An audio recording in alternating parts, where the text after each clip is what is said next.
In a quiet, tree-lined cul-de-sac in Middleton, Ohio, you wouldn't expect to find a mystery that could haunt your dreams.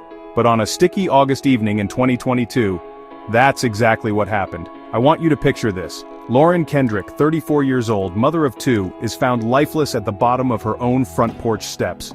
Her neck snapped, her head twisted at an angle that just didn't make sense. The official word from police?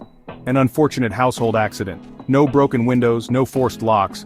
Nothing obviously out of place. According to Officer Randall McKee, the victim appeared to have fallen down 6 brick steps. There was no indication of a struggle or any third-party involvement. It was Lauren's husband, Matthew Kendrick, who made the 911 call. And listen, his voice? Calm, eerily calm. 911 operator, "Sir, is she breathing?" Matthew, "No, I think she's gone. She fell." By the time paramedics arrived, Lauren was already cold to the touch. The whole neighborhood was stunned. Just 2 days earlier, the Kendricks had thrown a barbecue. Burgers, laughter, kids darting between the yards. There was no hint of anything off. But Lauren's sister, Emily Ryerson, wasn't buying it. She would never walk outside in those heels, Emily told detectives. She said the brick was slick, she always changed shoes. Still, the evidence wasn't there. And the case was closed. But then, 4 weeks later, an out-of-town neighbor checked their Ring doorbell footage for a missed package. And what they found changed everything. At exactly 8:03 p.m., 12 minutes before the 911 call, a tall, shadowy man stands on Lauren's porch. Dark clothes. You can't see his face. Lauren opens the door. She's clearly upset, agitated, scared. There's no audio, but body language doesn't lie. At 8:06, she tries to go back inside. The man follows her in. Then the camera cuts. When the feed resumes 7 minutes later, the man is gone. And Lauren is lying at the bottom of those brick steps. Detectives reopen the case in a heartbeat. Detective Halverson notes, "There are inconsistencies in the original timeline, and the footage does not align with the statement given by the husband." Matthew's story? He was in the garage, heard a thump, came running. But the footage? No sign of the garage door moving at all. And then, the strangest detail yet, Lauren's phone was inside, recording. The last 22 seconds catch a tense, muffled argument. "Unknown male, you don't have to do this. Lauren, then leave, I'm done." Then, a gasp. The phone cuts off. Forensics confirm, the phone had been recording for nearly 15 minutes. Maybe Lauren was trying to document something, but here's the twist. The male voice on the phone? It's not Matthew, but he claimed he was the only one home. So, who was the man on the porch? Digging deeper, detectives find that Lauren had filed a temporary restraining order against someone named A. Morris. Sealed, never served, no address, no record, just gone. Meanwhile, Matthew hires a lawyer and refuses a polygraph. He's not talking. And with no further evidence, no charges are filed. The man in the footage? Still unidentified. Was it a tragic accident, a clumsy cover-up, or something far darker? One thing's for sure. If that doorbell footage hadn't surfaced, Lauren Kendrick's death would still be filed under accidental, and no one would ever question it. This is Vanished Whispers, True Crime, and this case still remains unsolved. The shockwaves from Lauren Kendrick's death rippled through Middleton's close-knit community. As detectives revisited the case, they began interviewing anyone who might have seen, heard, or suspected something, hoping to piece together a clearer picture of that fateful night. Lauren called me at 7:40. She sounded scared. She said, "If anything happens, promise me you'll look after the kids." I thought she was being dramatic. Now I can't stop thinking, what did she know? I saw a dark SUV parked 2 houses down. Never seen it before. The engine was running, lights off. Around 8, a man in a hoodie walked up the Kendrick's drive. Thought it was just a delivery guy. But he never came back down. I heard raised voices arguing, not the kind of spat you'd expect. It was desperate. I looked out, but the porch light flickered and I couldn't see faces. Then, silence. Chilling silence. Lauren told me someone was watching her. She said, "I keep seeing the same car at the park when I take the kids. I think he's following me." I told her to talk to the police. She just laughed, said they'd never believe her. Everyone's stories line up, until you ask about Matthew. Some say he was outside, others swear he never left the garage, but no one saw him between 7:45 and 8:15. That window is everything. I know my sister. She wouldn't just fall. She wouldn't leave her kids. Never. Someone made sure she couldn't get up again. As each account unfolds, a new layer of unease settles over the case. Every neighbor, every friend, every family member remembers something just a little off. And the truth, it's still out there, waiting in the shadows. Inside the Middleton Police Department, the air is thick with tension. Detectives pore over transcripts, their voices echoing off stark concrete walls. Overlays of typed police interviews flicker across the screen, each line more cryptic than the last. Detective: Matthew, let's go over your timeline again. You said you were in the garage from 7:30 to 8:20, but your neighbor saw someone matching your description on the driveway at 8:05. Can you explain that? Matthew, fidgeting, voice strained. I went out to grab a tool from my truck.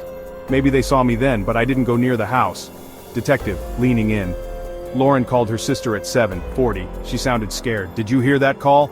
Matthew, hesitant. No, she was upstairs. I was working. I didn't hear anything. Cut to another room. Lauren's friend, eyes red, twisting a tissue in her hands. Detective, you said Lauren told you someone was watching her. Did she ever mention names? Friend, no, just, she kept seeing the same car. She was jumpy. I begged her to tell the police. She wouldn't. Cut to a shadowy figure, face obscured, sitting across from detectives. Detective, you were seen near the Kendrick's house that night. Why? Shadowy figure, voice distorted. I was just passing by. Wrong place, wrong time. Detective, you left before the police arrived. Why not come forward? Shadowy figure, quiet. People talk. I didn't want trouble. As the interrogations unfold, cracks begin to show in every alibi. Subtle inconsistencies, nervous glances. The truth is tangled in a web of half-truths and evasions, and somewhere, buried in these transcripts, is the answer to what really happened that night. In the sterile glow of the Middleton Forensics Lab, new evidence emerges, evidence that refuses to fit any familiar narrative. Gloved hands slide a sealed evidence bag across a metal table. Inside, a torn piece of fabric stained with something dark. Close-ups reveal a monogram, LK, Lauren's initials. Cut to a glinting car key recovered from the bushes behind the Kendrick's property. The tag reads spare, but Lauren's car was locked and the only keys accounted for. A technician lifts a partial fingerprint from the truck's door handle. It's not Matthew's. The print is run through the database. No match. Suddenly the screen splits on one side, the original doorbell footage, on the other, a forensic reenactment. The shape in the driveway is wearing a jacket matching the torn fabric, but the walk, the posture, subtly different from Matthew or the shadowy figure seen before. A detective's voice, urgent. We found trace amounts of a rare chemical compound on the driveway. It's used in only a handful of industrial cleaners, and none are kept at the Kendrick's home. The timeline unravels. The clues contradict every story told so far. The evidence points in directions no one expected. As the music builds, we see a new suspect profile slowly forming on the lab computer, someone no one had considered, until now. The truth, it seems, is about to take another dark turn. As investigators scramble to piece together the puzzle, a new recording surfaces. One that threatens to upend everything yet again. In the shadowy quiet of the evidence room, a detective plays back a late-night voicemail left on Lauren's phone just hours before the incident. The voice is distorted, barely above a whisper. You don't know what you've started. Stay quiet or it gets worse. The camera lingers on the phone's cracked screen, the message time-stamped at 2:17 a.m. Slow zooms reveal the monogrammed fabric, the unmatched fingerprint, and the chemical vial, each clue more enigmatic in the dim light. Suddenly, a security camera freeze frame flickers onto the screen.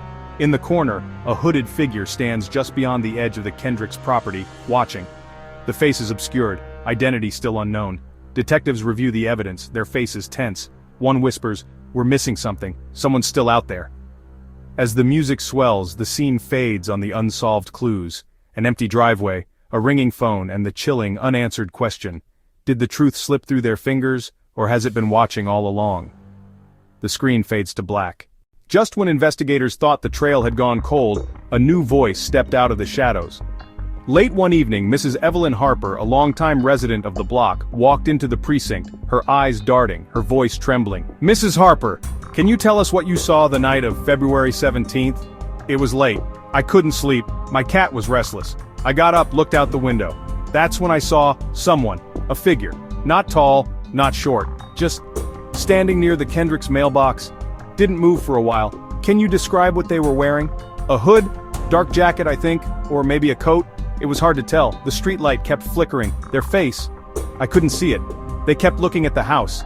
Did you see them go in or interact with anyone? No, I turned away for a second. When I looked back, they were gone. But I heard something, like a phone ringing, or maybe it was just the wind. You mentioned the figure was not tall, not short. Are you sure about that?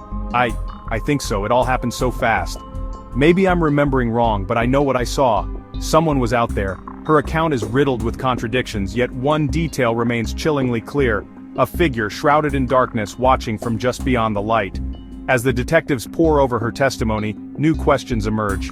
Was this the same hooded stranger caught on camera, or is the truth even more elusive than before? With every new witness, the mystery deepens, and as the night stretches on, so does the list of unsettling details, each one threatening to pull the investigation further into darkness. Inside the dimly lit forensics lab, the hum of equipment is punctuated only by the soft click of latex gloves and the steady breath of anticipation. Under the harsh glow of a single lamp, a small, unassuming object sits at the center of attention, a fragment overlooked in the chaos of the initial search, now threatening to rewrite the narrative. As requested, I've completed the preliminary analysis of the item recovered near the Kendrick's mailbox.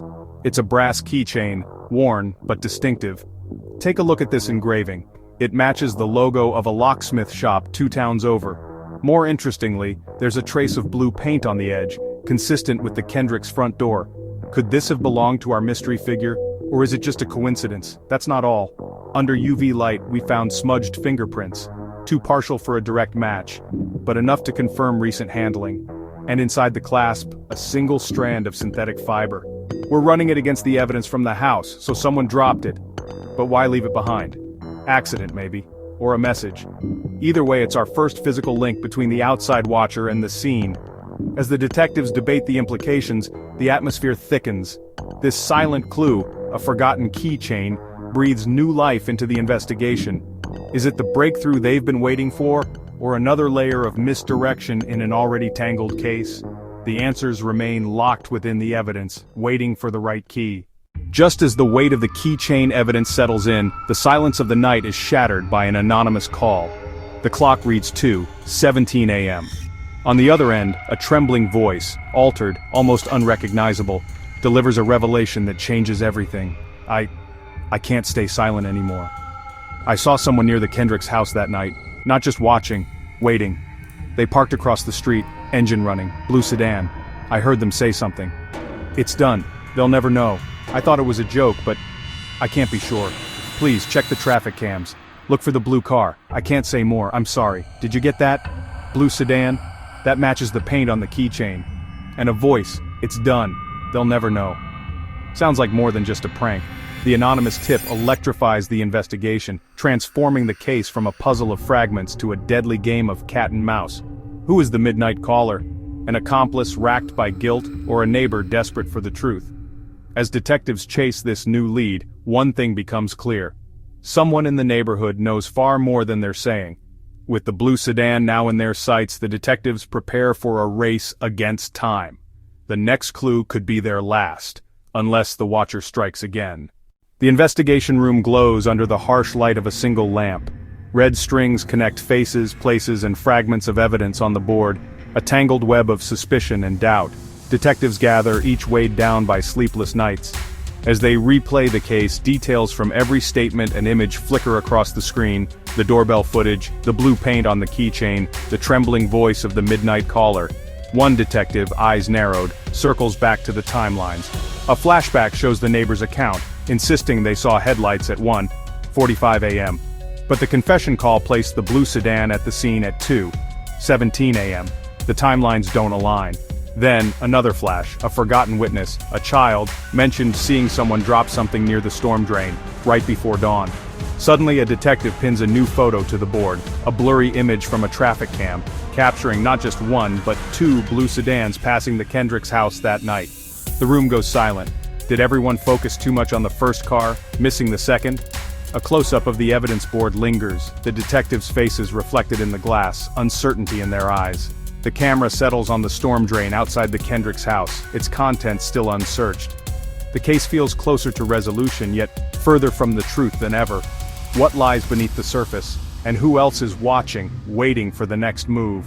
The screen fades to black, the question echoing, did the real watcher slip through their fingers again? The morning after the revelation of the 2 blue sedans, the station is restless. A knock interrupts the detectives' silent debate. A woman stands at the threshold, her hands shaking, eyes haunted by sleepless nights. She's not a neighbor, nor a named witness. She's the sister of one of the suspects, and she's been holding back a secret that could shatter the entire case. Cut to the interview room. The detectives listen as she recounts a story never heard before: a late-night phone call, a desperate plea for help, and a cryptic warning to stay silent for her own safety. She reveals that her brother was at the scene, but not alone.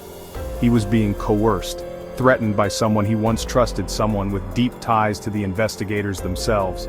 As her story unfolds, the detectives exchange uneasy glances.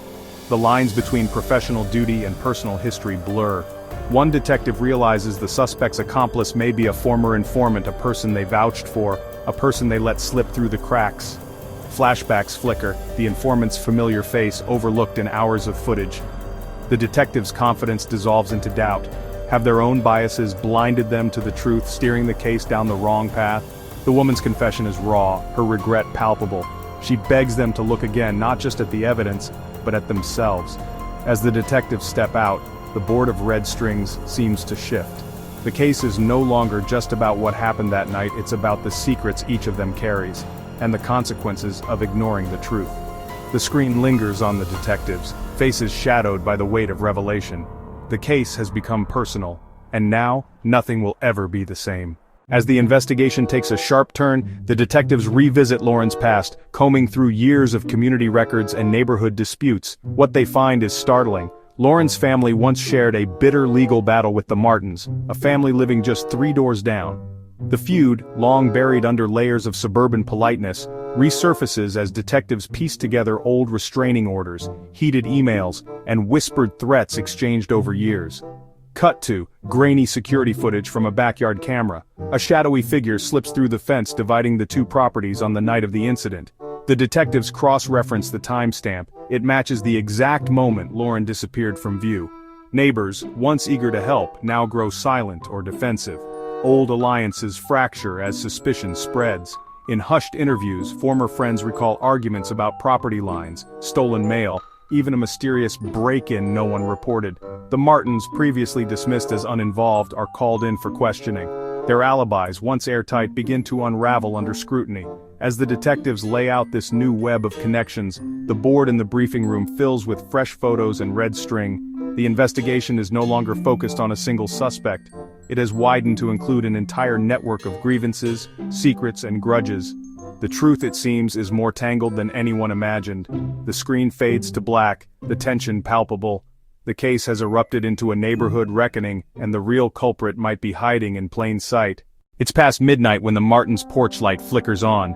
The air is thick with anticipation as Detective Harris returns, his silhouette framed in the glow. Inside, the living room is tense. Mr. and Mrs. Martin sit rigid, hands clenched, eyes darting between each other and the detective. A single question hangs in the air. What really happened on the night Lauren died? With the evidence laid bare, time-stamped footage, forensic reports, and the tangled history of old feuds, Mr. Martin finally breaks. His voice trembles as he recounts the events, a heated argument over the fence line that spiraled out of control, Lauren's accidental fall, the panicked cover-up. Every word is punctuated by sobs and denials from his wife, who insists it was never meant to go this far. The confession echoes through the room, heavy and raw. Outside, neighbors gather in clusters, their faces pale in the streetlights as word spreads. Some weep, others shake their heads in disbelief. The Martins' closest friends refuse to believe it, clinging to the hope that this is all a terrible mistake. But the truth at last is out, irreversible and devastating. As dawn breaks, the neighborhood is forever changed. The camera lingers on the empty swing in Lauren's backyard, swaying gently in the early morning breeze, a silent witness to the tragedy that unfolded in the shadows.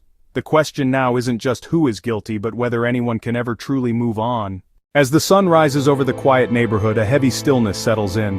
The Martins' house stands silent, blinds drawn, while neighbors walk their dogs with eyes averted and hushed voices. The playground, once alive with laughter, now sits empty, a reminder of what's been lost. Inside the precinct, Detective Harris and his partner sit side by side, the weight of the case etched into their faces. Harris taps a pen against his notepad, his gaze distant. He speaks softly about the price of uncovering the truth. The families torn apart, the friendships shattered, the innocence lost. His partner wonders aloud if justice in cases like this ever truly brings closure. Back on the street, bouquets and handwritten notes line Lauren's fence, growing each day. Some neighbors gather to share memories, others keep their distance, afraid to confront what's been revealed. The camera lingers on a single note. "We will never forget." In a voice tinged with reflection, Harris admits, "Some secrets never really leave. They linger, in the cracks and corners, long after the headlines fade." As twilight falls, the neighborhood glows in the soft light of porch lamps. Life goes on, but the echoes of that night remain. Quiet reminders that beneath the surface, every community has its shadows. As we leave this quiet street behind, remember, every story leaves a mark, and every truth deserves to be heard. If this story moved you, subscribe to this channel for more true crime mysteries and unforgettable journeys. Thank you for watching.